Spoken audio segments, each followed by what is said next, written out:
ଜୟ ଜଗନ୍ନାଥ।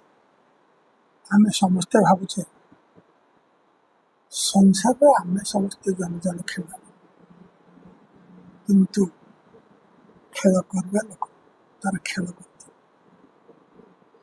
ବାସ୍ତବ ସଂସାର ସବୁଠୁ ବଡ଼ ଖେଳାଳି ହେଉଛି ସମୟ।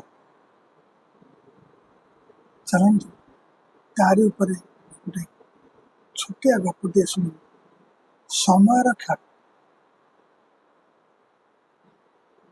ପାଣି ଉପରକୁ ସୋଲ ଡାଳଟେ ବଢ଼ିଛି। କଙ୍କିଟିଏ ଉଡ଼ି ଆସି ବସିଗଲା ତାହାର ଏକ ପତ୍ର ଉପରେ। ପାଣି ଭିତରେ ଛୋଟ ଭାକୁର ମାଛଟିଏ ତାକୁ ଦେଖିଲା। ପାଣିକୁ ହଲଚଲ ନ କରି ଡାଳ ଚାରିକାନ୍ଥରେ ସେ ବହେ ବୁଲିଗଲା। ଅନୁମାନ ଲଗେଇଲା, ନିଜ ବଳକୁ ମନେ ମନେ ମାପିଲା। ଦୂରକୁ ଯାଇ କ୍ଷିପ୍ର ଗତିରେ ଡେଣା ଚାଳନ କରି ମାଡ଼ି ଆସି ପାଣି ଭିତରୁ ମାରିଲା କଙ୍କିକି ଦେଖିବାକୁ ଖେପା।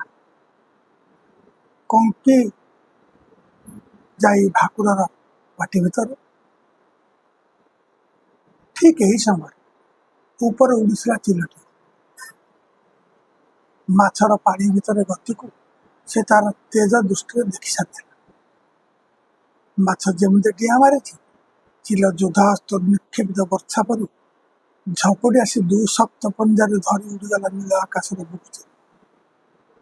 ଛଟପଟ ହେଉଥିଲା ମାଛ। ମାଛ ପାଟିରେ କଙ୍କି, କଙ୍କି ଆଉ ମାଛ ଏ ସମସ୍ତେ ଚିଲ ପଞ୍ଜା ଭିତରେ।